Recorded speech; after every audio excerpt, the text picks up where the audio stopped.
And good afternoon, racing fans. Welcome to Hawthorne Racecourse for a Sunday afternoon of thoroughbred action. Jim Miller and Emily Gullikson up here in our mezzanine level studio. Emily, you were super helpful with the fans this morning. You and Steve Simonovich online for the podcast. You were talking a little bit about what was going to happen with the turf course.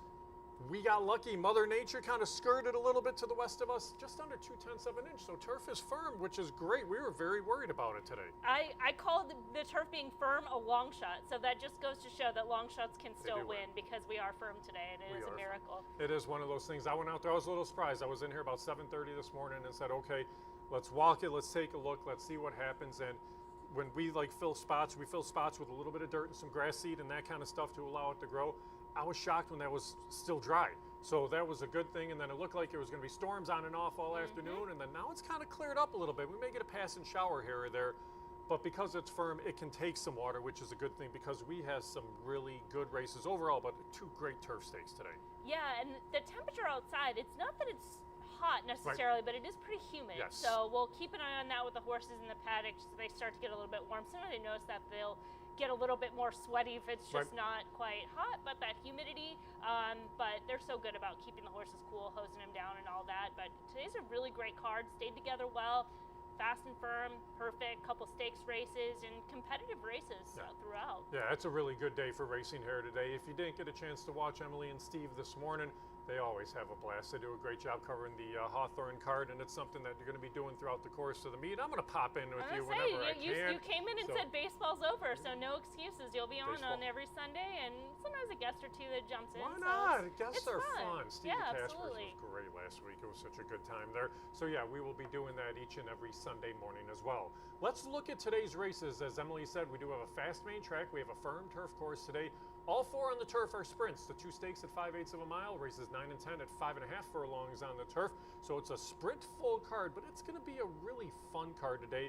Some interesting scratches that change things quite a bit. 2 of them in the first. First out, take out the 2 Muse. That one's in on Thursday. That one's in a great spot Thursday too when you look at that card. So that horse has a big shot. Take out the 6 Hoppin' John, who I thought was going to be a winner of this race. So with that one out, it's probably the 4 to me, breaking news, but Star Canoe right now is currently sitting as your favorite at 6-5. That's the way I win. All right. Line or 2 and 1 will do because Joel Campbell had Hoppin' John, sticks with Star Canoe. Star Canoe opened as the favorite in that most recent start and had a subtle trip in there. The trouble probably people saw late, but I think everything kind of early on with the way the race shape played out. Star Canoe has some early speed. I think he was pointed to that last race, second off on the drop. They take another drop in here. Again, that early speed to keep breaking news. A little bit honest, should have that class edge. Hopefully breaking news becomes favored by post time, but I give Star Canoe a big look in here. Yeah, this is a fun race because Risky Boy's been so solid all meet long. Breaking News has been solid. Star Canoe, you're right. I thought that horse ran a pretty good race in that last out as well too. So those are the 2 taking the action right now. We'll see how things unfold, but when we wheel back to the opener, take another look there and see what we get odds-wise in about 15 minutes or so for the first.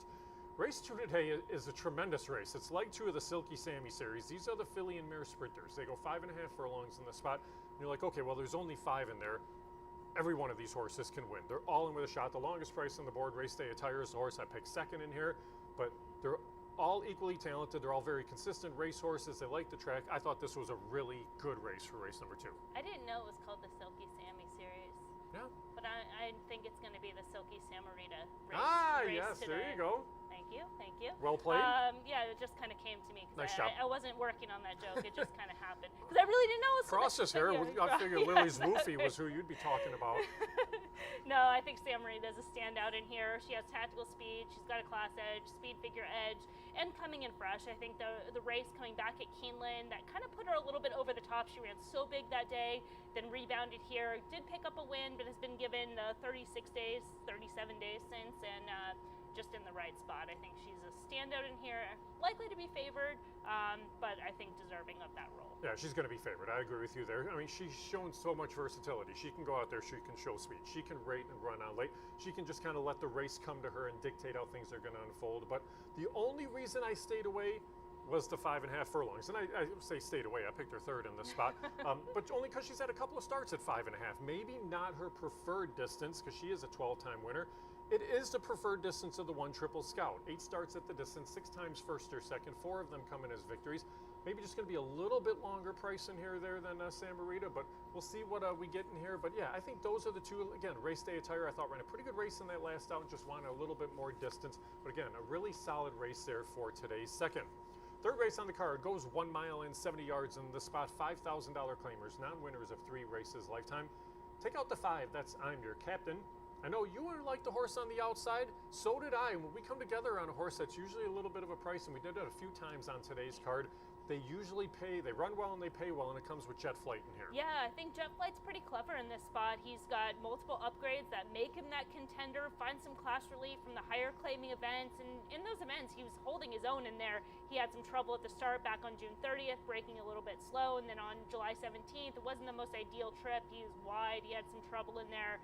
And I just think this is the right spot. He's got tactical speed. He also has that second call speed, so he should be able to sit off the pace setters, number 4 Polaco, number 2 Bloomin' Garden, if they decide to go. And even the inside runner, US Honor Nap, if they try to set the pace, Jet Flight can stick with them. And I think it's just an ideal spot all around and should get a square price just based on those recent finishing positions, and he's on a forward move of those races. I saw things very similarly to you in this spot. I mean, Jet Flight put the blinkers on that last out. It seems like they just kind of was able to keep the focus maybe a little bit more off that prior start there. Ademar Santos rode in there.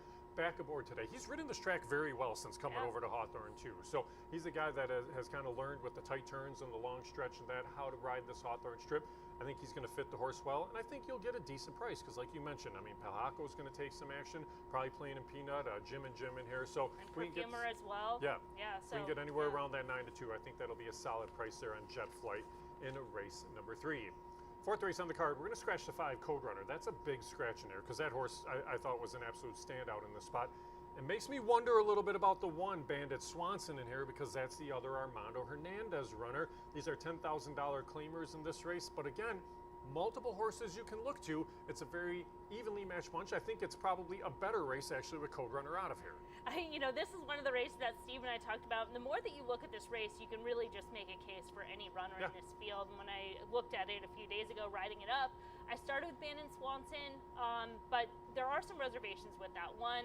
I want to see him in the paddock. I want to see some of the board action, the front wraps coming off the second star off the layoff, but I really didn't mind this spot. It is a class drop, but there didn't seem like there was much intention coming back off the layoff. He was cold on the board, the front wraps were added, the way he was ridden just kind of looked like the horse needed a race.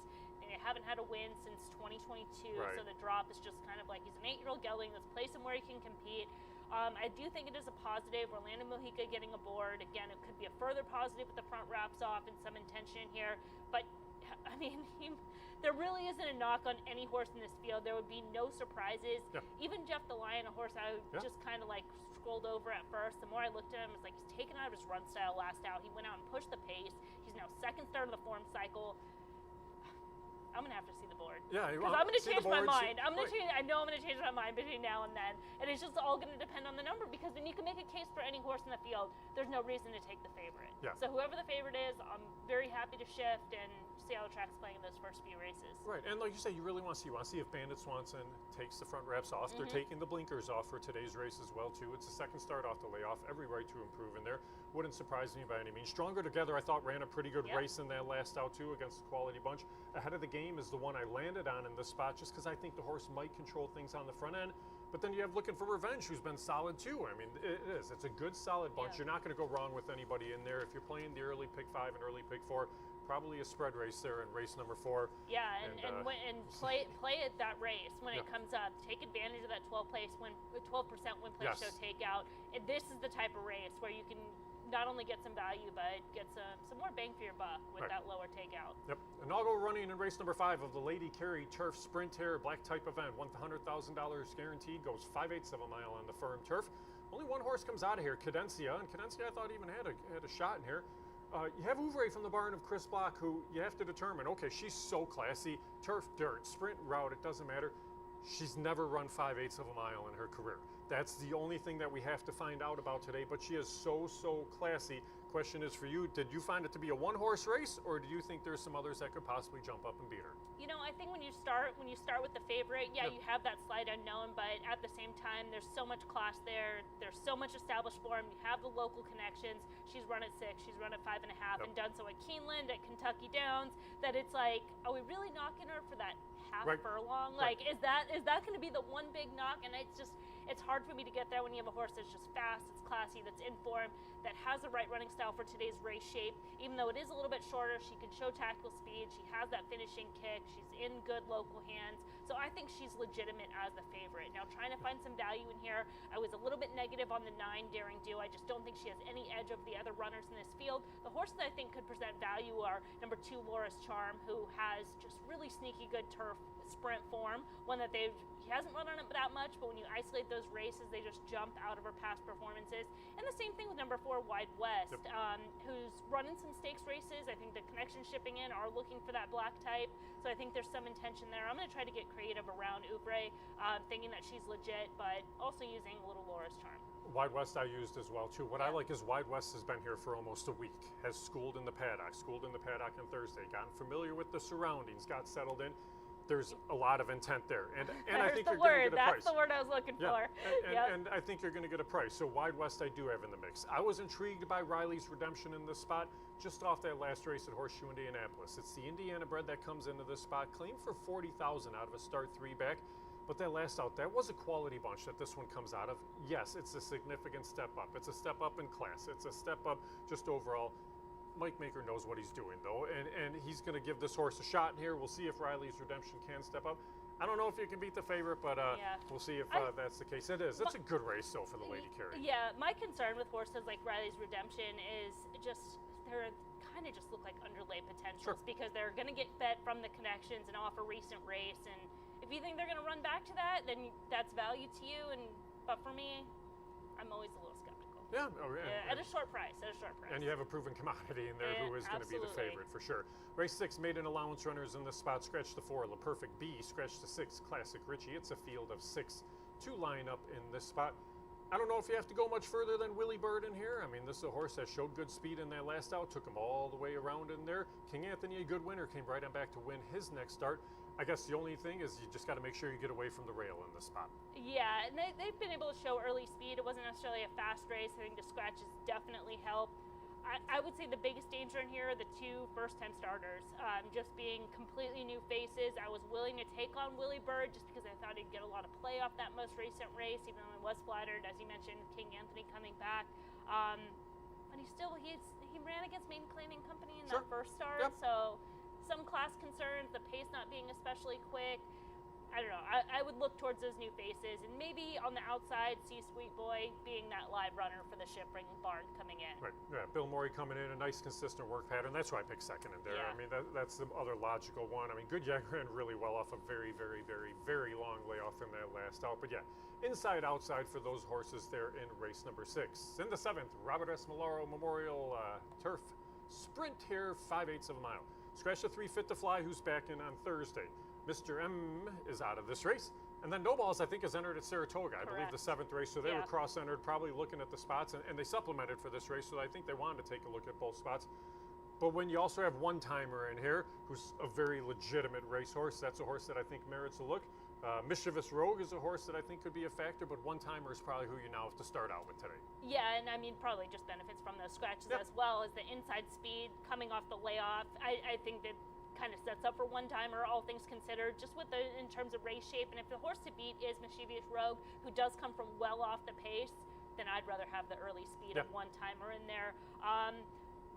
Tough to get a little bit creative underneath for a price, but Vance Childers has Cyclone Attack, and that barn runs with prices all the time, so give that one a little bit of a look for underneath. Why not? Mark of the Z's jumped up and run some good races in the past 2 at prices. So yeah, if you want to look underneath, it does start with those 2 and revolve around them and then go from there. That's a good field, though, for the Malaro. Race 8, $4,000 claimers. They go 5.5 furlongs in this spot. It's a field of 8 to line up in here. Did you get a little creative in this spot? I thought Makomat was like a freebie here. This was the free spot. And did you write about Bourbon Teddy? So there was kind of one kind of asterisk with that. Yes. That it was looking ahead and saying, if this track comes up sloppy, oh, I gotcha. Okay. then Bourbon Teddy is a major upgrade because he just runs 4 so for 4 much on the wet faster. track in the Yeah. And then not only that, but his numbers like jump up like at least 10 points. So I was like, okay. He's got that early speed on the inside. If it's an off track, he runs back those faster numbers. He could be lone speed. No, maybe he still is. So maybe he's still a price play because there's contention, but there's not really that fast early speed. So maybe that benefits Bourbon Teddy, but Makomat is going to be extremely tough. And even Uncaptured Pulse number 8, who has some tactical speed as well, that maybe he can sit right off Bourbon Teddy. If Bourbon Teddy does back up, he could sit there and look first run. But those are the 3 I went to: Bourbon Teddy, Makomat, Uncaptured Pulse. I think that's how tough this race is actually underneath, because I thought Ali Nabi had a shot. I thought Idea Man had a shot, and then Alpine Ghost has run some decent races. This is that type of card where you can definitely get prices because there's not much difference top to bottom. Or if you have that favorite, you can say, okay, I feel like this favorite's strong, but I can find a 10-1 to run second.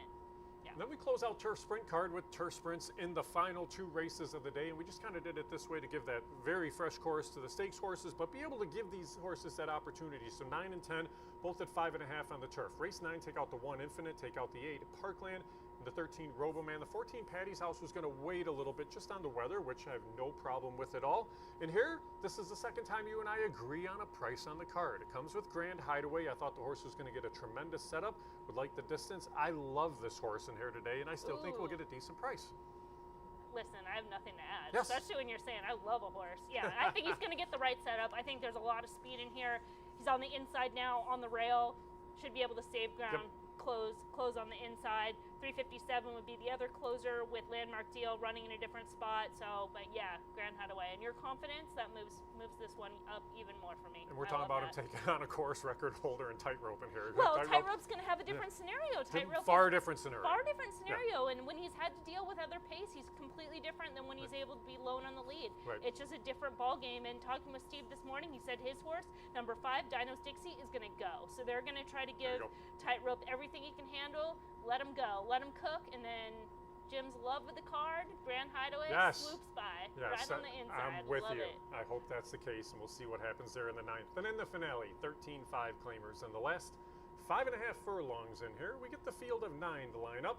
And in the last, it probably starts with Get the Candy in here again, but there is some other pace in this race. I went to a horse to come from a little bit out of it. You went to a horse that I think at a little bit even bigger price in here, but there could be the potential for that in the finale, because I know you gave Bally Baby a little bit of a look. Yeah, I mean, I think it's going to be a similar, maybe not as quick as race 9, but there's still going to be pace. Steve said his horse in here, Greytana, coming off a 3-week turnaround, who's a dual X-Flow upgrade, is going to be showing early speed, keeping Get the Candy honest. And Bally Baby is one that, going back to June 30th, that was a really tough race, much tougher than today, and that was a better than looked effort. Made that wide move, projected to improve.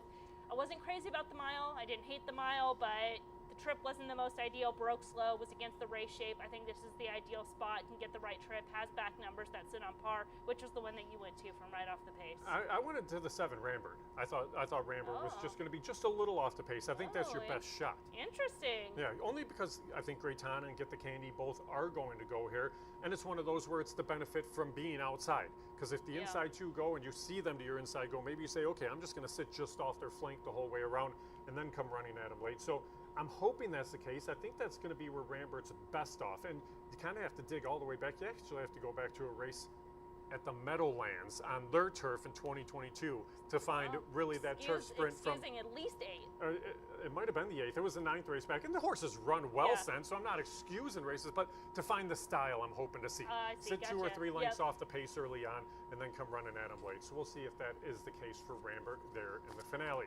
All right, that's how we see the 10 races here on the Sunday card. Again, fast main track.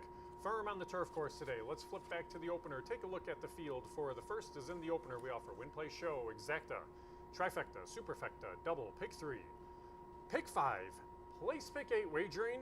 We have 2 scratches. Take out the 2. Amuse, take out the 6. Hop and John. Field of 5 in the opener. And Emily, right now, still the 5 Star Canoe sits as your 6-5 favorite on the board, Orlando Mohica aboard for trainer Joel Campbell, and you said this horse definitely had a big shot today. Yeah, absolutely. I think there's a lot to like, making a third start of the current form cycle and in the right spot to compete, going back to that May 18th where they started out, rushed up, had trouble at the start, raced wide, that was fast early, they went very fast late, so it was a flow upgrade from that race, looked like the ideal spot on June 22nd, off that race, dropping in class to the claiming company, and ran a good race, had some subtle trouble in there, was part of that early pace, not fully committed, and another day that they opened up as the favorite, and I think that today's race shape sets up perfectly for Star Canoe. I'm not surprised that they're favored. Maybe it will change a little bit to breaking news, just depending on how people bet late, but I have no problem with Star Canoe being bet as the horse to beat, because that's in line with my opinion. I was just hoping the public would be a little bit different. Well, and we'll see what changes as we get closer to post time, but I agree with you there.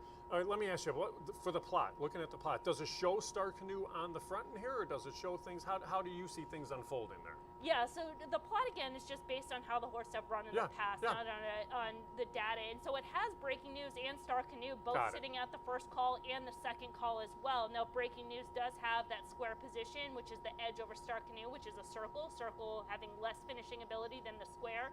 But part of that has to do with prior races as well. So Star Canoe being that flow upgrade 2 back, where he's part of that very fast early pace, breaking news coming off some more favorable trips. So they could easily run 1-2 in here. I'm with you, and I think these are horses, those are the 2 horses that you have to look at. It's just a matter of what order they're going to be in. The 4 horses, breaking news. You see breaking news right there. This one from the barn of Hugo Rodriguez, and breaking news has been very good this year. 7 starts on the year, 6 times first or second.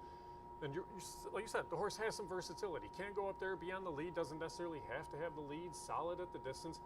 Really good at Hawthorne, 7 times first or second in all 7 starts at Hawthorne. So breaking news, it's not unusual to see the front wraps because you've had the front wraps all year. It's not unusual to see the blinkers, everything's the same. That was what we've seen. I think he's just kind of that hard, trying, condition claiming type of racehorse that puts forth a pretty honest effort each and every start. Yeah, I mean, part of his record is he's just been placed and managed so properly. And his races this year, he was running in those $5,000 conditional claiming races. He was doing really well. They stepped him up in class in that common race on June 22nd. They're going to run back under similar conditions, so they're going to give him another chance at that higher level. Today's race par is a little bit softer. I think he's an absolute fit in here. It's just going to come down to trip, and if he has to be pushed a little bit by Star Canoe, and what that price is he currently shifted to the favorite at 6-5. Right. Now the one walking right in front of him, there's the one, Risky Boy. I wanted to touch on him quickly. Rachel Slavinsky aboard for Chris Banks. 7 starts on the year, 6 of 7 on the board for Risky Boy. He won the very first race of the meet, but he's run honest races all meet long. He just kind of seems to battle, even if he's down along the rail. He still runs on late. He wouldn't surprise me at 9-1. Yeah, he ran in that tougher race last out, and it was on a 2-week turnaround on July 7th. That race taken off the turf, and that was a race the storm hit right before. So he's been extremely consistent throughout. One more I want to touch on to get your opinion is on the outside. Mohafith. Mohafith. Yes. Okay. Second off, wheeling back in 10 days. He was a little bit fractious in the gate on July 18th. Broke slow, made that wide move. Do you think this one can improve here second off? I think he can. I mean, I laid him at 7-2. I thought he had a shot. 9-1 seems like a big price on him. I wouldn't be surprised if this one runs better. He's got back class, doesn't even have to run to his faster races in order to compete. As they're heading out, 7 minutes to race 1. Good luck.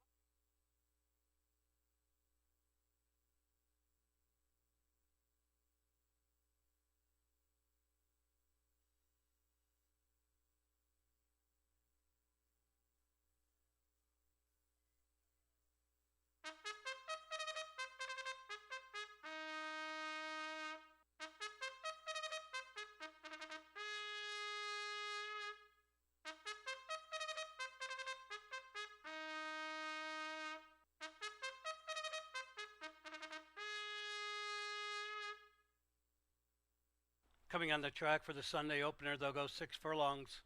Scratch 2, Muse. Scratch 6, Hoppin' John. Field of 5, no jockey changes, no overweights. Win, play, show, exacta, trifecta, superfecta.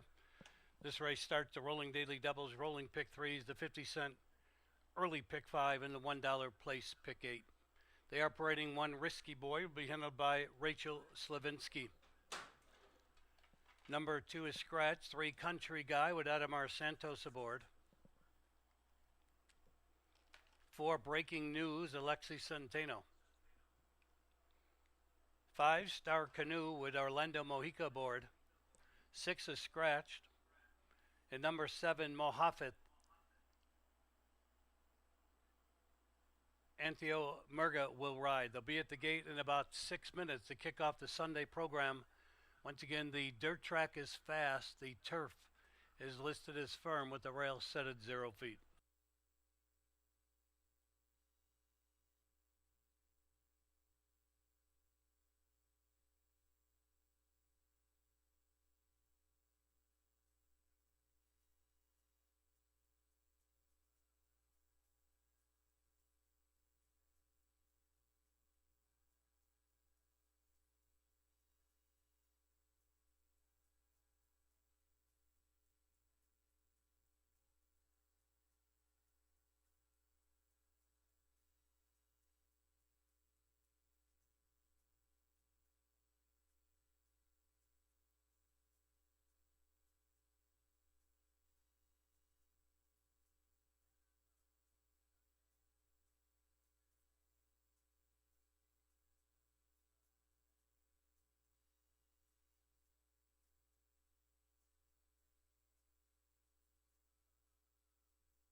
Racing fans, for those of you off track today, we have a crosswind in the stretch.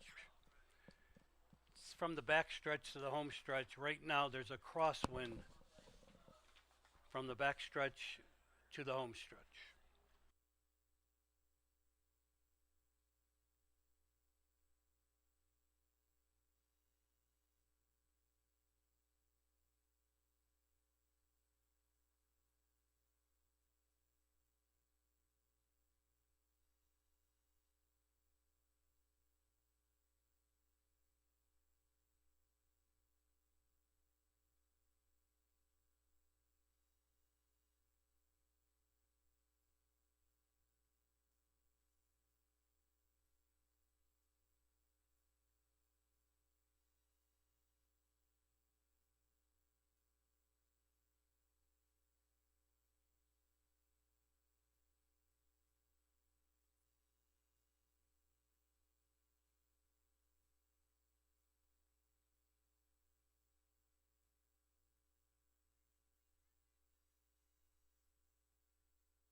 Racing fans, a little time remains for you to wager on today's first race here at Hawthorne. This race offers start of the rolling doubles, rolling pick threes, the start of the 50-cent early pick five, and the $1 place pick eight.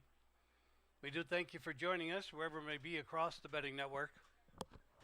We have warm temperatures here in the Chicagoland area. The dirt track is fast. Turf is listed as firm with the rails set at 0 feet. Cloudy skies. If you missed it earlier, we have a crosswind today from the back stretch to the home stretch. 10 races on the program, no carryover pulls to report.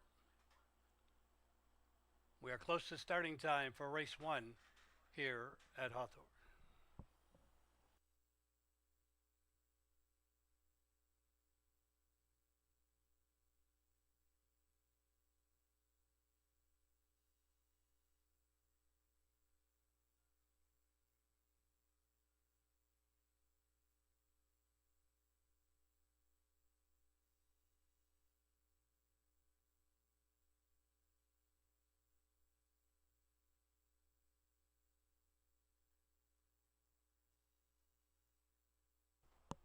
First race runners moving towards the gate, less than a minute at Hawthorne.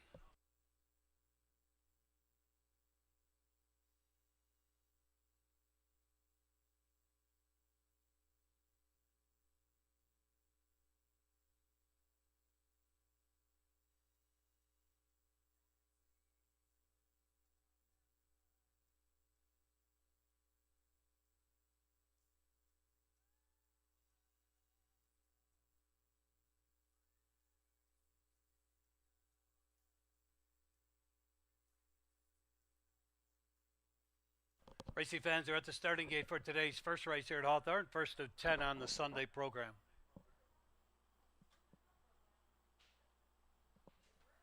Horses are entering the starting gate.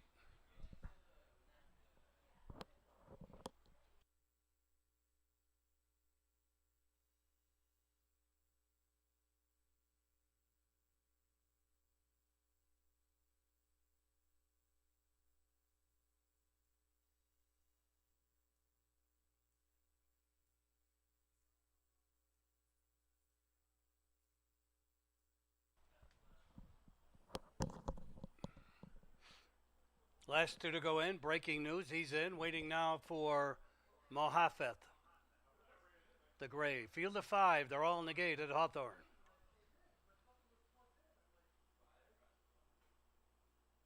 They're off. Towards the inside, Country Guy trying for the lead. Moving up on the outside is Star Canoe. Towards the rail, Risky Boy also right there. Breaking news. The early trailer, Mohafeth. Midway on the backstretch they go. Risky Boy on the inside. Breaking news on the outside. Heads apart for the lead. Star Canoe tracking in third. Country Guy is back to fourth. Mohafeth is fifth. About 5 lengths behind the embattled duo. The opening quarter, 22.34. They move around the turn. Risky Boy and Breaking News still locked in a head-and-head duel. Now Breaking News has the lead by a neck. Towards the inside, Risky Boy second. And then moving to the outside, Star Canoe third. Mohafeth has moved up in the fourth and dropping out last, Country Guy. Around the turn, they're in the stretch. Breaking News comes off the turn. The leader, Star Canoe, now coming to him on the outside. Here comes Star Canoe up to take the lead. Breaking News second. Mohafeth now into third. Risky Boy and Country Guy. They're coming down to the wire. Star Canoe leads. Mohafeth now picks up the chase. They're coming to the wire. Star Canoe wins by 2. Mohafeth was second. Then it was Breaking News, Country Guy, and Risky Boy.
In today's first race, 5 Star Canoe finished first. 7 Mohafet was second. 4 Breaking News third. 3 Country Guy fourth. 5743 is posted. It's unofficial.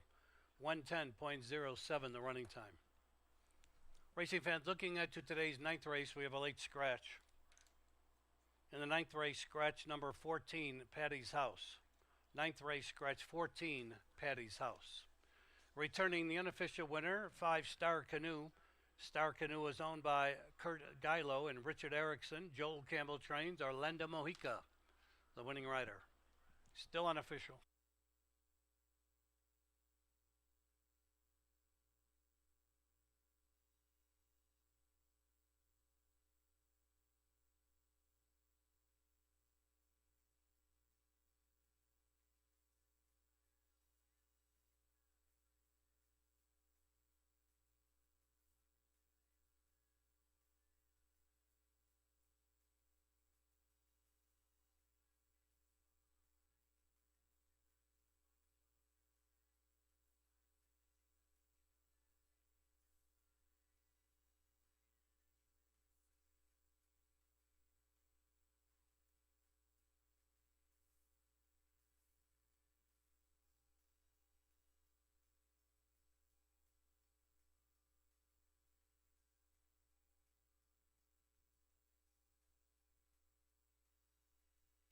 Today's first race is official. Running time 110.07. It's official.